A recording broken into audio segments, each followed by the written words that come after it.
দোয়া দিয়ে তার কাপ নেওয়া পসিবল না। এই জিতাটা যে জিতে আসছে এটাই হচ্ছে মায়ের দোয়ায়, আর না হলে কোনো পসিবিলিটি ছিল না। খেলতে গেলেই কিছু না কিছু একটা ভুল কাজ করেই, তো সবারই উচিত একটু ভালো মতো প্রশিক্ষণ নেওয়া, কাজ করা। মা যত দোয়া আছে সব দোয়াই পাওয়া যাবে।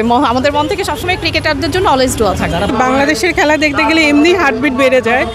বাংলাদেশের খেলা মানে হচ্ছে সবসময় উত্তেজনামূলক খেলা। আজকে জিতেছে, কিন্তু কতটুকু জিতেছে সেটা হচ্ছে দেখার বিষয়। মানে যে বাংলাদেশের খেলা দেখবে না তাদের পক্ষ থেকে এই দোয়া থাকবে সবসময়।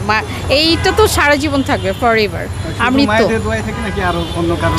সবার ভাই বোন সবার দোয়া থাকবে। হেরে যাওয়ার সম্ভাবনা থাকে সবসময়, সবাই এটা চিন্তা করে, মনে হয় এই বুঝে হেরে গেল, কিন্তু আসলে কি হারে? একটা সময় দেখা যায় যে না, জিত হবেই, তাই না? সেটার প্রত্যাশাই থাকা উচিত। ফাইনালি বাংলাদেশ জিতছে প্রথম ম্যাচ টি-20 বিশ্বকাপে, সেটাই আমাদের জন্য অনেক। এত দিন পর আসলে যে জিতেছে এটাই আমাদের জন্য অনেক কিছু, এটাই আমাদের জন্য আর কি খুশির বিষয় যে জিতেছে। সবাই ভেবেছিল যে জিতবে না, আগে থেকে গালাগালি শুরু করছিল যে জিতবে না, এবারও জিতবে না, কিন্তু যে হঠাৎ করে যে একদম মানে মোড় ঘুরে গেছে, এটাই তো সবচেয়ে বেশি আনন্দের। আই ডোন্ট থিঙ্ক এটা ফার্স্ট টাইম, এর আগে অনেকবারই হয়েছে যে মাহমুদুল্লাহ হোক, মুশফিক হোক, এরাই হচ্ছে কাইন্ড ওই টিমের সেই ডিপেন্ড করার মতো প্লেয়ার যে হচ্ছে টিমটাকে সামনে আরও এগিয়ে নিয়েছে। আমার কাছে মনে হয় যে আমাদের টিম ম্যানেজমেন্ট থেকে সব কিছু আরও অনেক উন্নত করা দরকার, প্লেয়ারদের এফোর্ট বাড়ানো দরকার। দোয়া তো আছেই, দোয়া তো অলওয়েজই কাজে লাগে, ভালো খেলুক খারাপ খেলুক, বাট হ্যাঁ টিম পারফরমেন্স আর উন্নতি করা লাগবে, নাহলে এই দোয়া দিয়ে তার কাপ নেওয়া পসিবল না। কথা বলি, মায়ের দোয়া ছাড়া পসিবল না, মানে মনে হয় না একটা নর্মাল দিতে।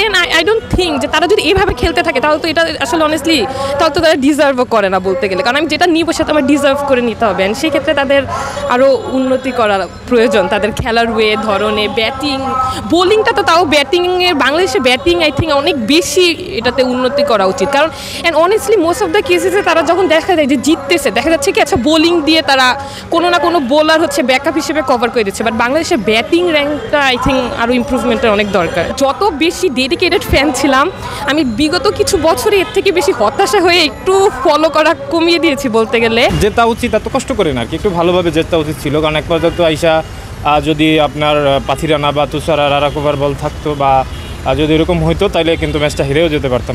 আমরা এমন একটা টিম নিয়ে ইউএসএ খেলতে গেছি যেখানে প্রায় 8-10 জনেরই অফ ফর্ম।